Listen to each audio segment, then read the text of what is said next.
Hello everyone, this is Kanchan Gupta. Channel is UGC education paper 2। आज से मैंने कोशिश की है कि मॉक टेस्ट शुरू करूं जिसमें मैं 50 क्वेश्चंस लूंगी। सिर्फ 50-50 करके मॉक टेस्ट करते हैं ताकि हमारी प्रैक्टिस भी अच्छी हो, क्वेश्चंस के लेवल भी अच्छे हों और अगर हम सही टाइम से हम लोग को कंप्लीट भी कर लें बजाय 100 क्वेश्चंस के। तो कोशिश ये रहेगी कि मैं डेली लूं या डेली अपलोड कर दूं, बट मॉक टेस्ट के बेसिस पे करूंगी। 50 क्वेश्चन रहेंगे ऑल द यूनिट्स, ठीक है। तो चलिए स्टार्ट करते हैं। इससे पहले वाले जो क्लासेस हैं वो भी आप देख लीजिएगा। काफ़ी क्वेश्चंस जो हैं मैंने प्लेलिस्ट में डाले हुए हैं।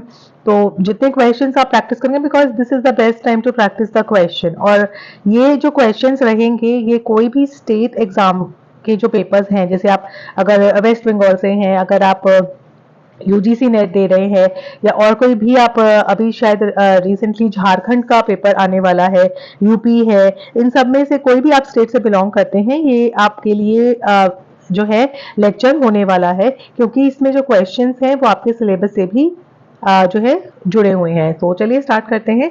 तो here we go with the very first question is Which of the following Indian school of philosophy does not reject the Vedic authority? आप सभी को पता है, जिन्होंने भी फिलोसफी पढ़ा है, जिन्होंने भी फिलोसफी पढ़ा है उनको पता है कि इंडियन जो स्कूल है वो वेदों के बेसिस पे डिवाइडेड है, ठीक है। दोज हु एक्सेप्ट द वैदिक फिलोसफी और वैदिक authority and those who doesn't belong या डजंट एक्सेप्ट, तो उस बेसिस पे है। तो यहाँ आपसे पूछा है not. So because this is the recorded class है, तो आपके लिए बेस्ट तरीका यही है, इसको पॉज करके आप अपने आंसर्स को सोच लेना, लिख लेना, जो भी आप करना चाहो, और फिर उसके आंसर्स देख लेना। तो इसका आंसर है सांख्या फिलोसफी।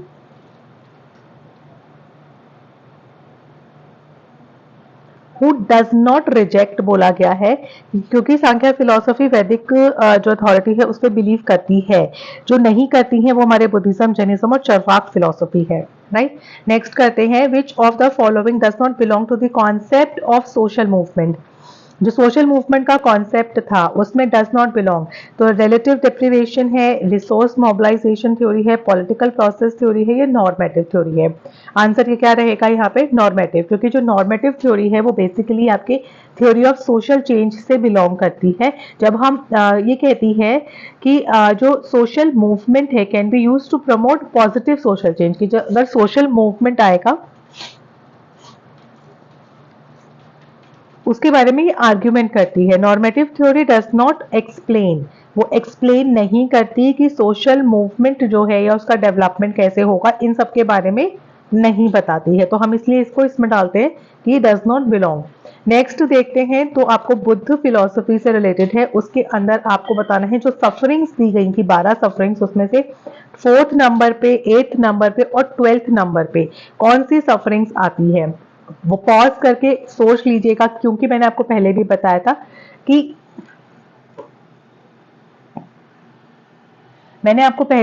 था कि इसको आपको सीक्वेंस वाइज करना है, ठीक है। तो अगर आप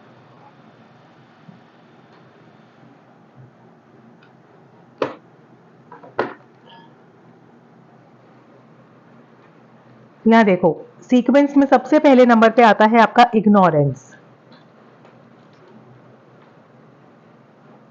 सबसे पहले नंबर पे आता है इग्नोरेंस। देन आता है आपका कार्मिक फॉर्मेशन, संस्कार। संस्कार क्या रहता है? जो कि आप डेथ और जो लाइफ साइकिल के बीच में घूमते रहती है लाइफ, उसके बीच में आता है संसार।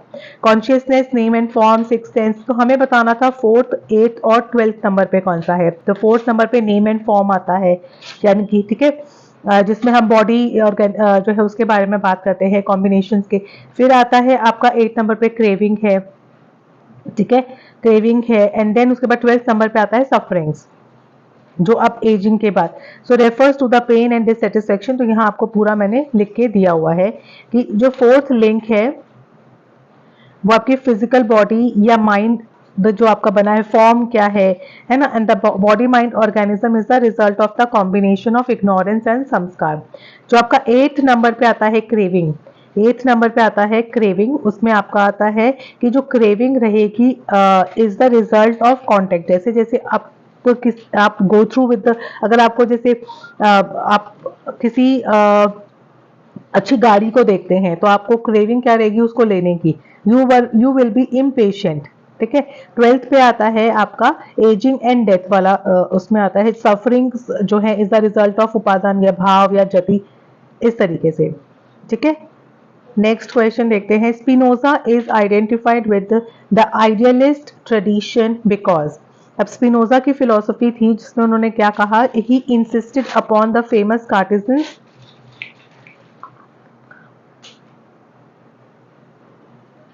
he insisted upon the famous partisan in जो है influence, I think therefore I am, ये concept में आता है। he insisted that there is unchanging and abiding existence undergirding all things and one of the chief attributes of which is thought। ध्यान से देखना, थोड़ा सा स्पिनोजा जो है अनटच्ड फिलोसोफर रहे हैं, लेकिन अब फिलोसफी पढ़ते हैं तो कोई भी कहीं से भी आ सकता है, थोड़ा सा अंदाजन हम लोग इसको देख सकते हैं।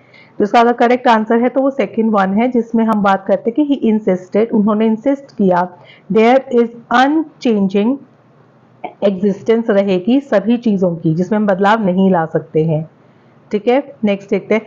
नाउ द पॉलिटिक्स जो आपकी रैशनल थ्योरी पे बिलीव करती है, ये बताना है आपको कि to understand politics rational choice theory is basically explaining, side में रख लो, बाद में पढ़, साइड में रख, basically explaining the social phenomenon as an outcome of individual action and that can in some way be जो है as a rational in this context which of the following is not a key element। आपको इसमें बताना है कि जब हम एक रैशनल चॉइस करते हैं, रैशनल चॉइस क्या होता है, मान लीजिए मैंने आपको कोई प्रोजेक्ट आपने करना है तो आप उसमें अपना बेनिफिट देखते हैं, अपना बेनिफिट देखते हैं सबसे पहले कि आप कि एक जो चॉइस होती है ना वो बहुत ही तर्कवादी होती है कि आपको फ्यूचर बेनिफिट्स मिलेंगे नहीं मिलेंगे, अभी काम होगा नहीं होगा, ये सारी चीजों का क्लियर। तो इसका करेक्ट आंसर है आपका, देखिए सेकंड वन। सबसे पहले अगर आप देखेंगे ना कि जो रैशनल चॉइस होती है वो एक इंडिविजुअल की प्रेफरेंस पे होती है, इंडिविजुअल कंस्ट्रेंट्स, मतलब एक इंडिविजुअल डिसाइड करेगा उसकी चॉइसेस के बारे में, और उस पे कंस्ट्रेंट्स में एक इंडिविजुअल जिसमें वो फिजिकल और उसका सोशल कंस्ट्रेंट आ सकता है। फिजिकल मतलब लैक ऑफ रिसोर्सेज है, अब वो नहीं एक्सेप्ट कर पा रहा है या नहीं इन्वेस्टमेंट कर पा रहा है तो कहीं ना कहीं फिजिकल। सोशल है यानी कि कहीं सोसाइटल जो है एक्सपेक्टेशंस बहुत हाई होती हैं। फिर rational decision making, role of society या वोटिंग, ये सब एग्जाम्पल्स में आता है। मतलब पूरा थ्योरी आपको समझाया हुआ है रैशनल जो है चॉइस थ्योरी का, ठीक है।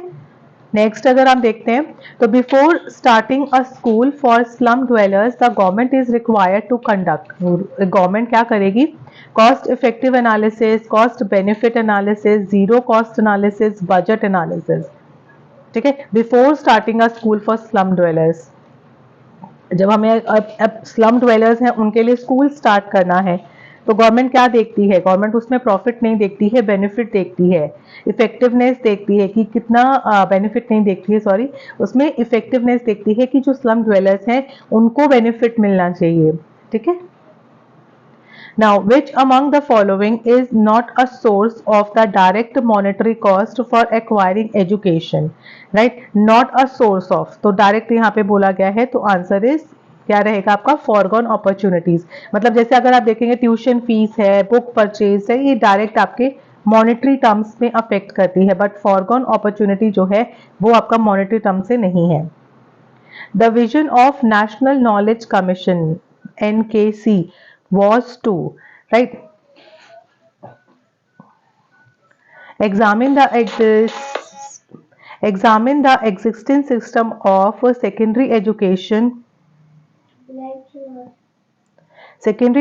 in the country, develop a common school system and develop a sense of self-reliance and dignity of the individual, enable the development of a vibrant knowledge based society।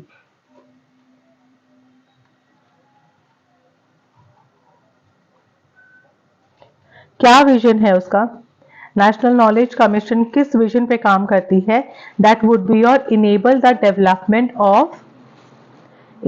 Development of vibrant knowledge.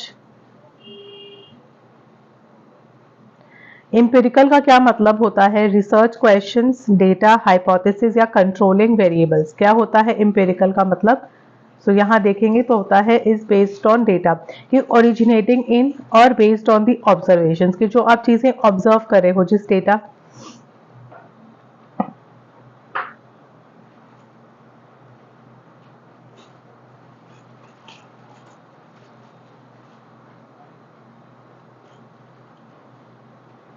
Basically empirical जो होता है based on the experience, based on the observation alone, ठीक है।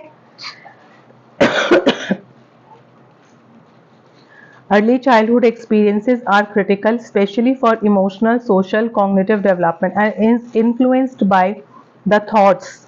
कौन से thoughts? Early childhood experiences आपको बताने।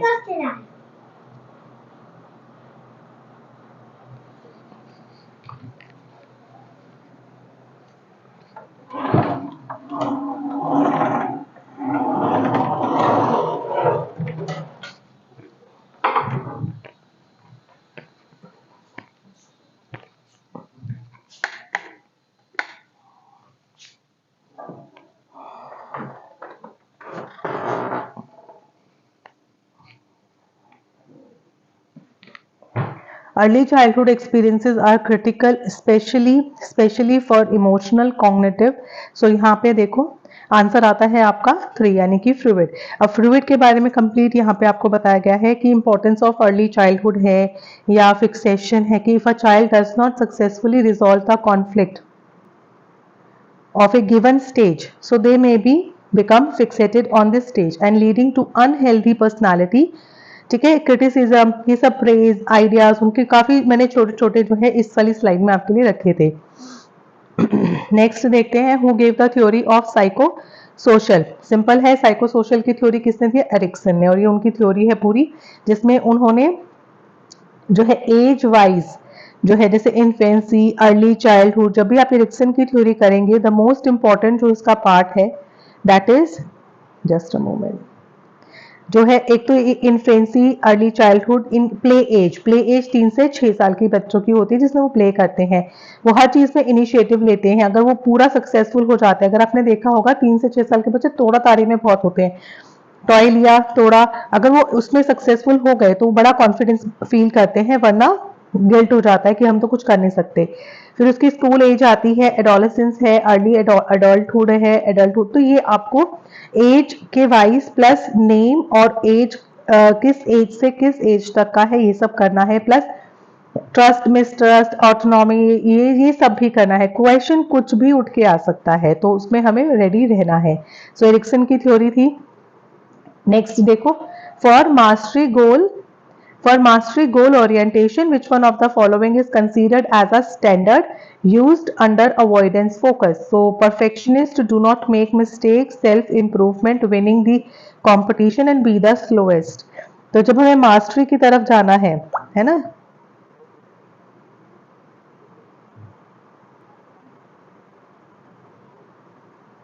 जब हमें मास्टरी की तरफ जाना है सो क्या करना है? Perfectionist do not make mistakes, self improvement, winning the competition. आपका आंसर आता है ऑब्वियसली जब भी हम मास्टरी की बात करते हैं we are talking about the perfectionist, वो परफेक्शनिस्ट जो कि मिस्टेक्स नहीं करते हैं। The establishment of DIET was the result of recommendation. किसकी रिकमेंडेशन से एस्टैब्लिशमेंट हुआ था? तो ये था 86 में जो हमारी एजुकेशन पॉलिसी आई थी उसमें। 14 पे देखो, द टीचर एजुकेशन इंस्टीट्यूशन जो है वो एक्रीडिटेटेड बाय whom? NAC, ठीक है, national assessment and accreditation council.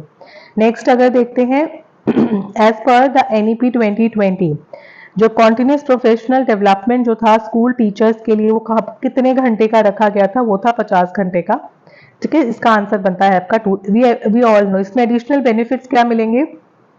देखो, CPD जो है आपका कॉन्टिन्यूस प्रोफेशनल जो डेवलपमेंट का प्रोग्राम है उसके अंदर NEP 2020 में एवरी स्कूल टीचर को 50 घंटे एनुअली देंगे एंड उन्हें workshops, conference and online courses होंगे। Up to date latest teaching methods दिए जाएंगे, रिसर्च मेथड एंड आपकी स्किल्स एंड नॉलेज भी इफेक्टिव रहेगी। बेनिफिट क्या मिलेगा?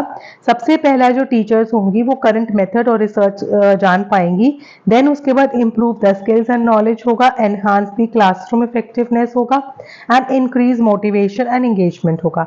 फिर एडिशनल बेनिफिट्स क्या मिलेंगे उनको, उनका से जॉब सेटिस्फेक्शन बूस्ट होगा, प्लस उनकी जो प्रोडक्टिविटी है वो भी इंक्रीज होगी। ठीक है, नेक्स्ट देखो, विच of the following is not example of reflective teaching. Reflective teaching क्या होती है, जब एक टीचर अपनी जो टीचिंग है, अपने जो पढ़ा रही है उसके बारे में रीथिंक करती है, कैसे करना चाहिए समझने की कोशिश करती है। जैसे उसमें उसके लिए वो राइटिंग जर्नल भी लिखती है।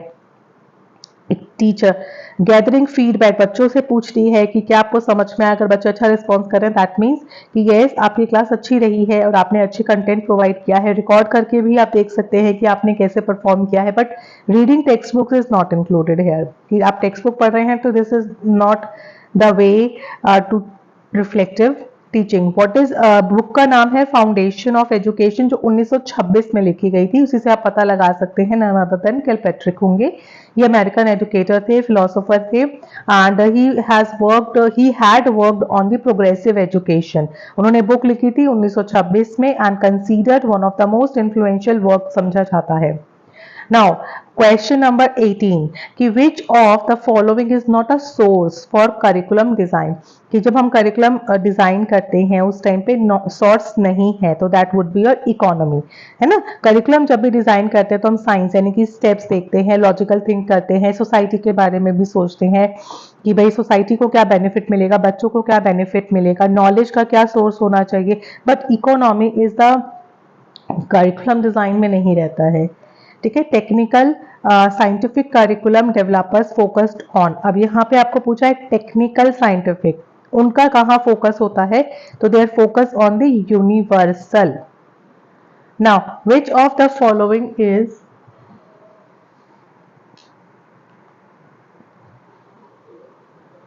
which of the following is not a basic principle suggested by Tyler. Tyler ने दिए थे basic principles. Determine the teacher's purpose, teacher का क्या पर्पस है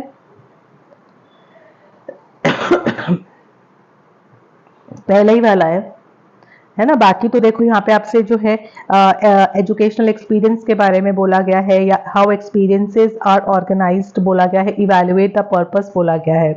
ठीक है, now the first is the answer here. Now when between group variance is substantially greater हो जाता है बिटवीन ग्रुप, विद इन से तो द डिफरेंस क्या हो जाएगा, तो यानी कि गलत है ना ये कुछ, तो कौन सा एरर होता है, सैम्पलिंग एरर होता है। क्या होता है, सैम्पलिंग एरर। जिसको और ज्यादा डिटेल में पढ़ना है वो यहाँ पढ़ सकता है। जैसे अगर यहाँ पे आप देखोगे तो ये लिखा है अगर व्हेन द सैम्पलिंग एरर जो है एविडेंट, यानी कि जब between group variance is greater than with in से ज्यादा हो जाता है तो आपका सैम्पलिंग एरर होने लगता है। Right, comparing the Heights of man and women को जब आप कंपेयर कर रहे हो, सो बिटवीन ग्रुप वेरिएंस अगर बड़ा है इससे तो it indicates that some due to there is sampling, कि सैंपल कलेक्ट करने में कहीं ना कहीं गलती हुई है। Now which of the following is the principle of experimental research design. Experimental जब हम रिसर्च करते हैं हमारा पर्पस क्या, कोई मैक्सिमाइजिंग द ट्रीटमेंट वेरिएंस को होता है, मिनिमाइजिंग द एरर वेरिएंस होता है, maximising error and minimising the treatment variable and maximise and minimum. ध्यान से पढ़ना आ जाएगा, बहुत इजी है, शब्दों का फेर है। इसका आंसर आपका बनता है फोर्थ वाला, जिसमें हम ट्रीटमेंट को मैक्सिमाइज करते हैं और कोशिश करते हैं कि जो एरर्स है वो कम आए, मिनिमाइज रहे। ना अगर जो ये आपको दे रखे हैं यहाँ पे डेटा, उसका सम ऑफ आपको स्क्वायर डेविएशन निकालना है जो कि 40 निकलेगा, निकाल लीजिएगा। क्वेश्चन फिर इसका आंसर आप चेक करना। The maximum value of reliability coefficient of a certain test, किसी एक टेस्ट का जो मैक्सिमम वैल्यू रहता है वो कौन सा रहता है, मैक्सिमम वैल्यू वो +1 रहता है। ठीक है, क्या रहता है, +1 रहता है। नेक्स्ट आता है क्वेश्चन नंबर 25। एक teacher is attempting to help students question and challenge domination believe practices that dominates them, कि एक टीचर जो है वो बच्चों से क्वेश्चन और जो उनके बिलीव्स हैं उनको क्या करते हैं, डोमिनेट कर रही है। और teacher is trying to connect this knowledge to the power and ability to take construct action. तो वो इस दौरान क्या करने की कोशिश कर रही है, क्या वो कोई पेडागोजी एनालिसिस कर रही है, डायलॉग, क्रिटिकल या पेडागोजी।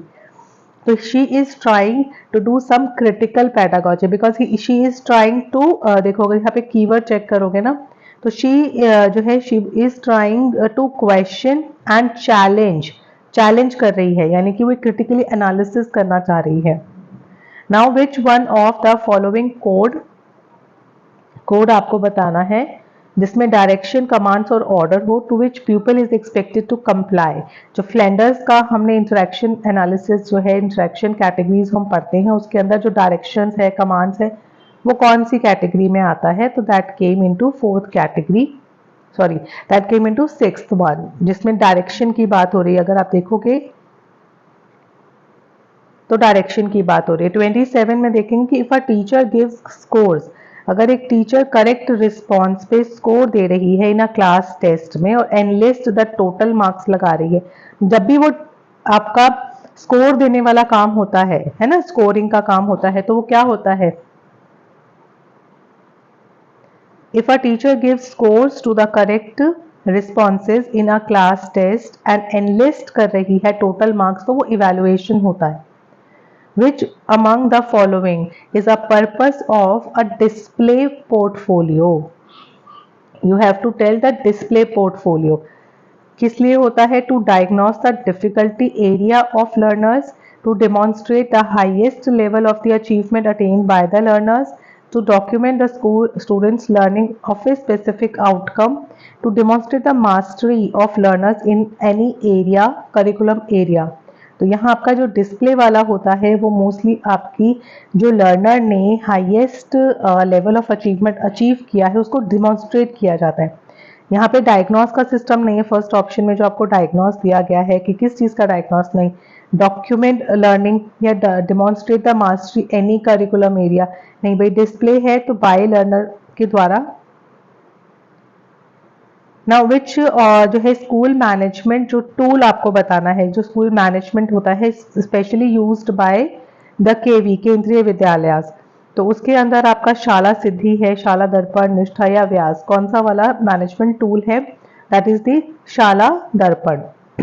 ये जो है एचआरडी का इनिशिएटिव है जिसका फोकस रहता है कि जो आईसीटी होगा वो हम एकेडमिक डिलीवरी सिस्टम में जो है इंक्लूड करें। Which among the following is not the example of asynchronous learning? That would be video conferencing. जो वीडियो कॉन्फ्रेंसिंग होती है ये एक सिंक्रोनस लर्निंग का एग्जाम्पल है। The computer assisted learning in जो रहती है packages are based on which psychology, जब हम कंप्यूटर में काम जो है इंस्ट्रक्शंस प्रोवाइड करते हैं वो हमारे कॉग्निटिविस्ट होते हैं, कंस्ट्रक्टिविस्ट, बिहेवियरिस्ट या कनेक्टिविस्ट। तो वो हमारा बहुत अच्छा क्वेश्चन है। कैल बेसिकली बिहेवियरिस्ट पे काम करता है, ठीक है, इमीडिएट फीडबैक देना, उन्हें रिवॉर्ड्स देना, तो ये सारी चीजें किसमें हम देखते हैं, बिहेवियरिज्म में। क्वेश्चन नंबर 32 देखोगे तो which among the following believes in networked learning.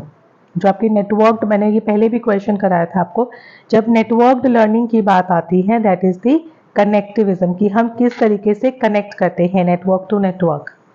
Now question number 33 जिसमें हम बात करते हैं रीफ्रीज ऑफ द स्टेप की, कि जो लिविन की फिलॉसफी थी, सबसे पहले क्या आता है, सबसे पहले आता है अनफ्रीज करना। अनफ्रीज का मतलब होता है जो सिचुएशन जैसी है, ठीक है ना, उसको हम अनफ्रीज करते हैं। फिर आपका आता है यहाँ पे चेंज आपने जो फिर किया, एंड फिर आता है आपका रीफ्रीज, यानी कि वो सिचुएशन को आपने फ्रीज कर दिया। तो उस दौरान जो है आपका क्या रहता है, उस दौरान क्या रहता है, जैसे अब अनफ्रीज किया, मैंने बोला ना आपको सबसे पहले आता है आपका अनफ्रीज, कि आपने जो है creating a sense of urgency, कि आपने कोई अर्जेंसी शो की जिसमें आपने सिचुएशन को क्या किया, अनफ्रीज किया, एंड उसमें कम्युनिकेट द नीड, कि आपने क्या भाई कैसे बदलाव लाने हैं, चैलेंजेस जो हैं क्या होने चाहिए, प्रिपेयर फॉर न्यू अप्रोचेस के लिए प्रिपेयर करना, चेंजेस किए आपने, उसमें कोई नई मशीनरी लगानी थी या कोई नया जो है टेक्निकल आपको पर्सन लाना था या कोई ऐसा बदलाव लाना था जो बहुत ही ज़रूरी था, एंड देन उस सिचुएशन को आपने सॉलिडिफाई कर दिया, यानी कि उसको वापस से रीफ्रीज कर दिया, ठीक है। Six Sigma focuses on the enhancement of the following through DMAC as a data-driven quality methodology. ठीक है जी। सो यहाँ पे आपको बोला है 6 सिग्मा फोकसेस, तो यहाँ पे 6 सिग्मा का जो फोकस रहता है बेसिकली ऑन डी मैथ पे, दैट वुड बी आंसर 1। क्या मतलब है उसका answer 1? That would be on process. क्या होता है? Process. 6 sigma focuses on the enhancement of the following through DMAC as a data driven quality। तो ये आपका आंसर देखो, डिफाइन सबसे पहला आता है, डिफाइन, मेजर, एनालिसिस, ये सारा। ठीक है, ये पूरा आपके लिए 6 सिग्मा के बारे में दिया हुआ है। ये कंपनीज जो थी, जो मेजरली बिलीव करती थी, Motorola and Toyota. Now as per the national education policy 2020, जो प्रोफेशनल स्टैंडर्ड सेटिंग बॉडीज हैं, प्रोफेशनल स्टैंडर्ड सेटिंग बॉडीज हैं, will be members of the following, जिसमें नेशनल एक्रेडिटेशन है, हायर आपका है। तो इसमें आपका जो प्रोफेशनल, जिसमें हम PSSB पढ़ते हैं, है ना, वो कहाँ से आता है? वो आपका आता है ये आपका GEC से, यानी कि जनरल एजुकेशन काउंसिल से। So we have done 35 questions, 15 questions are left. चलिए आगे। चलो, इन एजुकेशनल मैनेजमेंट में एज अ सिस्टम ऑफ, जो एजुकेशनल मैनेजमेंट है, this is the process unpredictable है for the students, teachers, resources, environment, these are unpredictable. आपको यहाँ बोला गया है ना कि प्रोसेसेस आर अनप्रिडिक्टेबल हैं, प्रोसेसेस आर मैकेनिकल हैं, आउटपुट्स आर यूनिफॉर्म है, inputs are not the same. तो यहाँ पे आपका अनप्रिडिक्टेबल आएगा। 37 में अगर आप देखते हैं तो in which of the following education policy में इंडियन साइन लैंग्वेज की बात हो रही है। ये बार बार बात हो रही थी और हम सबको पता है ये NEP में बात हुई थी कि इंडियन साइन लैंग्वेज जो होगा, टीचिंग और मॉनिटरिंग की जाएगी, कैसे जो है उनको आगे बढ़ावा दिया जाए। सो उनके लिए यहाँ पे जो है बहुत सारे प्रोविजंस भी प्रोवाइड किए गए थे। ये पूरा यहाँ पे दिया गया है, अगर आप पढ़ने में इच्छुक हो, कि इंडियन साइन लैंग्वेज का स्टैंडर्डाइजेशन किया गया, ठीक है ना, जिसके अंदर जो है उनके लिए करिकुलम मटेरियल्स प्रोवाइड किए गए।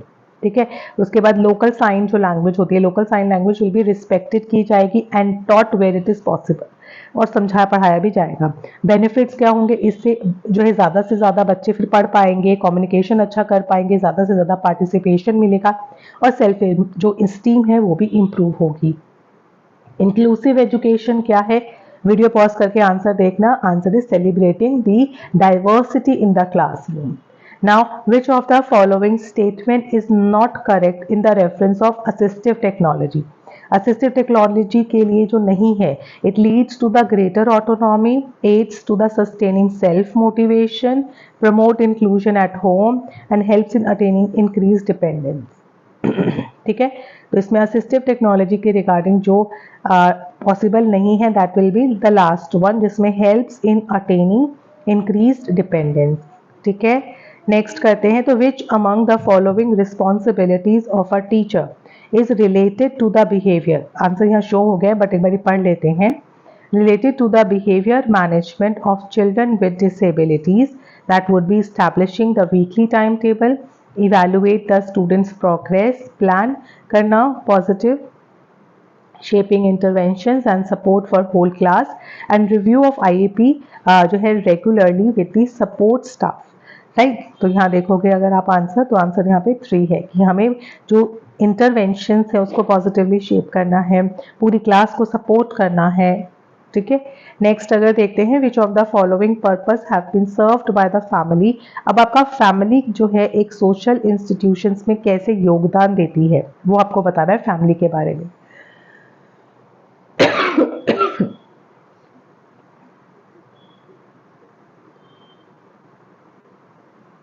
It socializes children, it provides the practical and emotional support, it जो है goal of social equality, sexual reproduction है, member of its social identity है। तो देख लेना, आंसर मैच कर लेना। आंसर 2 इसका करेक्ट आएगा, जिसमें आपका फर्स्ट वन, जिसमें सोशलाइज बच्चों के बारे में बात है, फैमिली में बच्चे आते हैं, ठीक है ना। देन उसके बाद practical emotional support of the members की बात हो रही है यहाँ पे भी। जो आपका सेकेंड वन है ना, goal of social equality, this talks about the society, ठीक है ना। एंड डी वाला पार्ट जो है आपका, उसमें भी आप कहेंगे तो फैमिली के बारे में बात है। 42 देखते हैं। Which of the following statement is true, true बताना है आपको। Study of the problem of freedom comes under metaphysics. ध्यान दीजिएगा, ये क्वेश्चन बहुत अच्छा है, स्टार क्वेश्चन है कि जब भी हम study of problem of freedom, जब हम प्रॉब्लम फ्रीडम के बारे में स्टडी करते हैं तो क्या वो मेटाफिजिक्स में आता है। We all know metaphysics is talks about the reality, सच्चाई के बारे में बात करना। Epistemology is the source of knowledge, कहाँ से आता है, लॉजिक तर्क के ऊपर, रीजनिंग के ऊपर बात करता है। तो जो इंपीरियलिज्म की हम बात कर रहे हैं कम्स अंडर एपिस्टेमोलॉजी। जो सी है इंडक्शन मेथड जो हम लोग करते हैं, क्या वो लॉजिक के प्रिव्यू में आता है। प्रायरली जो नॉलेज है फॉल्स अंडर, क्या जो पुरानी बातें पुराना ज्ञान होता है क्या वो इसमें आता है। एंड जो कॉन्सेप्ट ऑफ गॉड है क्या वो एपिस्टेमोलॉजी में आता है। सो यहाँ देखेंगे तो काफी कंफ्यूजिंग और काफी अच्छे क्वेश्चन है ये वाला। तो अगर इसका आप आंसर शो करती हूँ तो इसमें आता है सबसे पहला, एक सेकेंड, हाँ सबसे पहला जो आता है इसका ए, यानी कि मेटाफिजिक्स जो है वो आपकी प्रॉब्लम ऑफ फ्रीडम के बारे में यानी कि रियलिटी ढूंढने के ऊपर बिलीव करता है। इंपीरियलिज्म जो है वो, ये इंपीरियलिज्म तो एपिस्टेमोलॉजी में आता है। देन उसके बाद जो है आपका induction method is also a logic, बाकी दोनों गलत हैं। 43 में अगर हम आते हैं तो सांख्या मीन्स, क्या सांख्या का मतलब फिलॉसफी ऑफ राइट नॉलेज है, या फिर जो सांख्या है प्लूरिस्टिक स्पिरिचुअलिज्म और अनकॉम्प्रोमाइजिंग ड्युअलिज्म फिलॉसफी है। Right knowledge is the knowledge of association of पुरुष एंड प्रकृति नॉलेज है। सही ज्ञान क्या इन दोनों की नॉलेज में है। Shankaracharya Sankhya is the main component of Vedanta है। एंड आपका जो व्यू है ऑफ सांख्या योगा का, क्या वो प्रकृति जो है से प्रकृति भाव से बिलीव करता है। ध्यान से पढ़ना। अगर आपको एक दो कॉन्सेप्ट भी पता होंगे तो आप बड़े ही चतुराई से अपने आंसर्स जो है निकाल पाओगे। तो जो यहाँ पर अगर आप देखोगे तो आंसर 3 करेक्ट है, जिसके अंदर हम लोग आंसर 3 करेक्ट होगा यहाँ पे जिसके अंदर आपका ए आता है सांख्या ख्याति का, बी आता है, फिर आपका डी आता है। ये 3 ऑप्शन इसमें करेक्ट है। ठीक है। 44 में यशपाल कमेटी है वो एडवोकेट करता है, किसके ऊपर एडवोकेट करता है। क्वेश्चन पढ़ना ध्यान से और आंसर बताना। अगर हम देखें तो थर्ड आता है जिसके अंदर करिकुलम रिफॉर्म्स के बारे में बात है। ये रहा, करिकुलम रिफॉर्म्स के बारे में बात है। फुल फ्लेज यूनिवर्सिटी बना लेनी चाहिए और जो है national commission for higher education है। ठीक है। 45 पे Kothari commission recommended, Kothari commission ने पार्ट टाइम और कॉरेस्पॉन्डेंस कोर्सेज के बारे में बात की है कि दैट शुड बी डिस्करेज्ड, क्या वो डिस्करेज कर देने चाहिए। या science education and research should receive high priority, जो आपका इस्टेब्लिशमेंट है स्कूल कॉम्प्लेक्सेस का वो होना चाहिए। Secondary education should be largely vocationalised होनी चाहिए। या हिंदी जो है नॉन हिंदी स्पीकिंग जो स्टेट्स है जहाँ हिंदी नहीं बोली जाती है वहाँ पे हिंदी डिस्करेज ही कर दो। तो कोठारी कमीशन ने क्या क्या, देखो इसमें से अगर आपको ना भी पता हो तो 2-3 चीजें ऐसी हैं जैसे स्कूल कॉम्प्लेक्सेस हैं वो कोठारी ने दिए थे। सॉरी, साइंस एजुकेशन और रिसर्च है that would work so.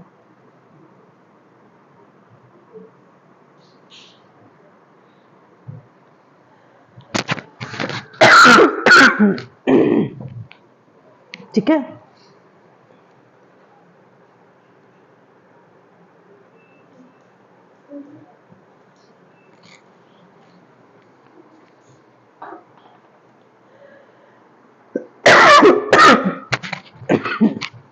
Sorry,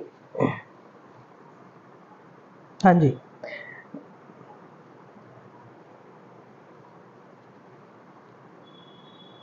what is not counselling?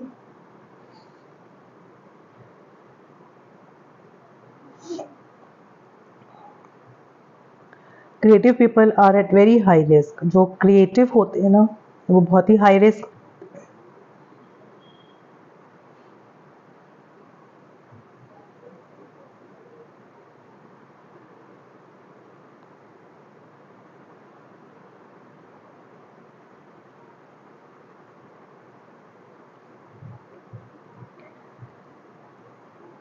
NEP में जो launch of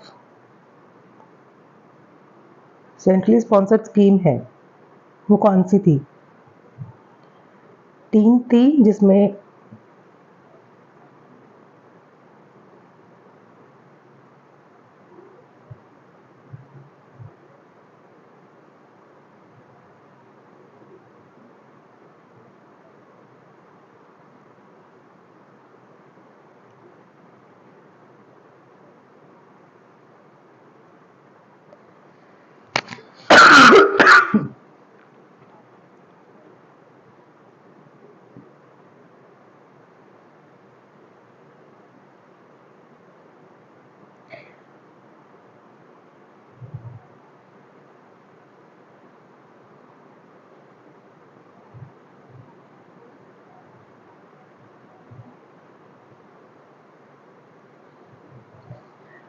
Rolf Tyler for curriculum planning के लिए उन्होंने क्या बोला था?